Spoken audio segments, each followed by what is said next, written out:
Friends, कैसे हो आप सब। तो आज 2 जून है, यानी कि आपका पेपर है इसका, क्रिएटिव राइटिंग का जो अपना बुक है इसका।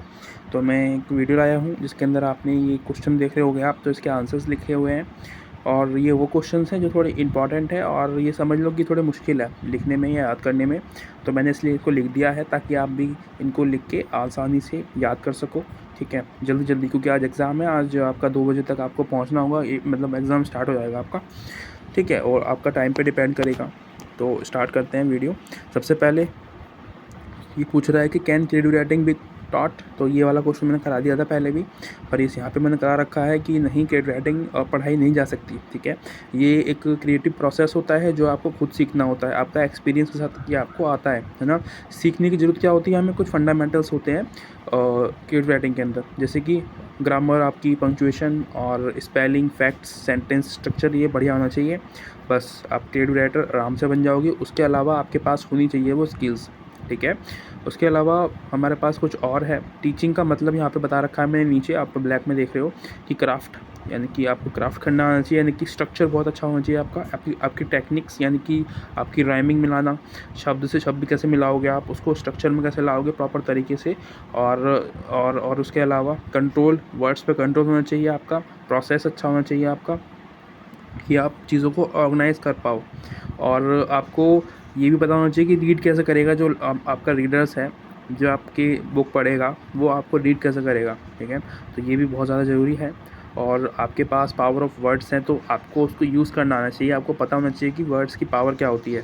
उसके अलावा suggestions for writing about women, तो वुमेंस के बारे में जब हम लिखते हैं तो हमको सजेशंस होते हैं। तो यहाँ के इसको आप पढ़ सकते हो कि यहाँ पे मैंने एग्जांपल दे रखा है राइटिंग अबाउट वुमेंस के बारे में, कि जो वुमेंस हैं वो चैप्टर में से ही है वो। ठीक है, कुछ अलग से नहीं है। कि जब एक वुमन जर्नलिस्ट गया था, एक मेल जर्नलिस्ट किसी गाँव में, तो वहाँ पे जो उसने महिलाओं के बारे में नहीं लिखा था कुछ भी, है ना। इवन उसने वहाँ के एनिमल्स जो थे उनके बारे में लिख दिया था, लेकिन महिलाओं के बारे में नहीं लिखा था। ठीक है, तो उससे इंस्पायर होकर एक फ़ीमेल जर्नलिस्ट ने क्या किया, एक फ़ैसला लिया कि वो वहाँ पे जाएगी। ठीक है, और क्या करेगी, वहाँ पे उनकी रिपोर्टिंग करेगी, उनके बारे में समझेगी, जानेगी उनके बारे में, उनके साथ बैठ के। ठीक है, जिसमें कि वो महिलाएं काफ़ी सारी वहाँ पे काम कर रही थी, जिसमें कि कुछ महिलाएं कुएं से पानी निकालना या पंप से पानी निकालना। ठीक है, और फ्यूल्स वगैरह जो होता है ना, जो मतलब सामान होता है वो लेके जा रही थी अपने घर, और जो उनके खेत वगैरह होते हैं वहाँ पे काम कर रही थी।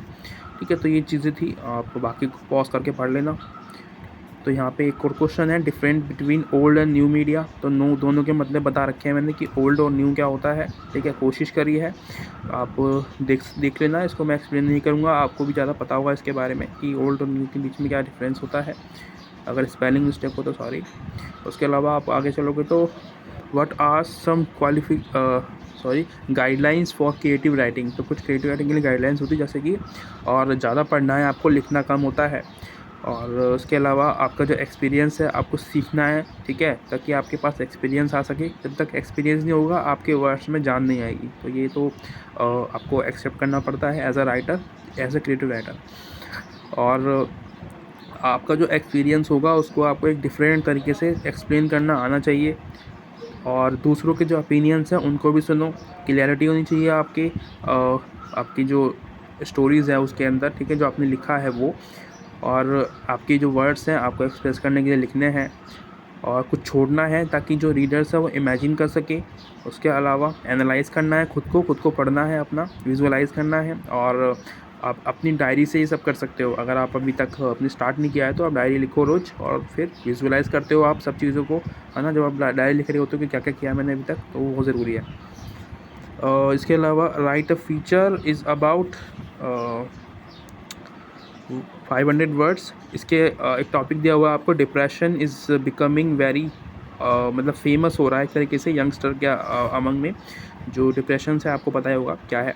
तो ये मैंने लिख रखे हैं कुछ टॉपिक्स, ये इंटरनेट से देखे थे मैंने, मुझे अच्छे मिले तो मैंने लिख दिया। और उसके अलावा एक और यहाँ पे मैंने ये 10 नंबर में 20 नंबर में आई है, आपके 500 वर्ड्स में आपको लिखना पड़ेगा।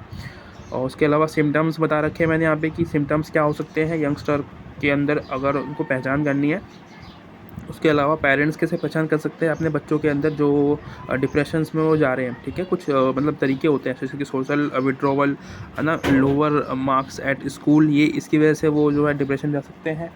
और ज़्यादा मतलब नशा वगैरह करते हैं, या फिर रिस्क लेना गाड़ी चलाते वक्त, ज़्यादा मतलब आगे पीछे जाना, तो ये सारी चीज़ें क्या हैं उसके अंदर आती हैं। उसके अलावा pre request for travel writer, तो कुछ मतलब कि शर्तें होती है एक ट्रैवल राइटर के अंदर होनी चाहिए ये स्किल्स एक तरीके से। उसके अलावा जैसे कि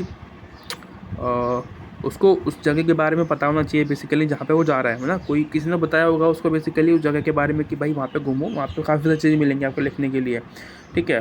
तो नीचे देखोगे आप तो यहाँ पे आपको एक पॉइंट मिलेगा कि राइटर को क्लियरिटी होनी चाहिए, ठीक है, उसके वर्ड्स में उसकी जो वो लिख रहा है, और रीडेबल होना चाहिए, और एक्सपीरियंस को वो यूज़ करेगा, लेकिन वो एक्सपीरियंस की वजह से वहाँ का जो सौंदर्य है वो लिखना चाह रहा है उसमें फ़र्क ना पड़े, ठीक है। जैसा है वैसा ही लिखे, कोई मतलब बदलाव ना आना चाहिए उसके अंदर, बदलाव नहीं आना चाहिए, ठीक है। क्वालिटी इमेजेस यूज़ कर सकते हो, सोशल मीडिया बी यूनिक, ये सब चीज़ें आपके अंदर होनी चाहिए, ठीक है। उसके अलावा कैरेक्टरिस्टिक ऑफ न्यू मीडिया, तो ये मैंने करा दिया था, बाकी आप यहाँ पे देख लेना, डिजिटल और इंटरैक्टिविटी। इसके अलावा हाइपर टेक्सचुअल डिजिटल क्या होता है, आप जो आपको सब कुछ मिलता है ना इंटरनेट पे, ये कोड की वजह से होता है, डिजिटल हो गया है सब कुछ, तो कोड में कन्वर्ट करके आपको ये सब चीज़ें मिल जाती हैं, है ना। यानी कि जो बाइनरी कोड्स होते हैं आपको पता होगा, कंप्यूटर आपका भी आपने कंप्यूटर कोर्स किया होगा तो वहाँ पे आपने पढ़ाया होगा ज़रूर।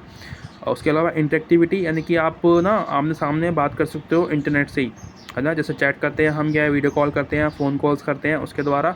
ओल्ड जो मीडिया था उसमें क्या था, उसमें आप सिर्फ सुन पाते थे, जैसे कि रेडियो था ना, रेडियो एक ओल्ड मीडिया है जिसमें कि हम सिर्फ सुन पाते थे, हम अपनी बात नहीं कह पाते थे, ठीक है। तो ये डिफरेंस होता है। और हाइपर टेक्सचुअल यानी कि लिंक्स जो आपको मिलते हैं ना, आपके पास ज़्यादा चीज़ें होती है चूज़ करने के लिए कि मैं यहाँ से इस इन्फॉर्मेशन को ग्रैब करूँगा इस तरीके से। और ग्लोबल नेटवर्क्स, यानी कि आप अपने देश से बाहर जाके भी चीज़ों को देख सकते हो, समझ सकते हो, यानी कि घर पे बैठे-बैठे। वर्चुअल वर्क्स हो गए हैं, यानी कि आप डिस्टेंस लर्निंग जैसा भी आप कर रहे हो ना मेरे साथ, वो कर सकते हो। और स्टिमुलेशन, यानी कि एक तरीके से गेम होता है, ठीक है। ये हो गया हमारा, इसको ख़त्म करते हैं। Thank you so much, bye. अब मिलते हैं अगली वीडियो में।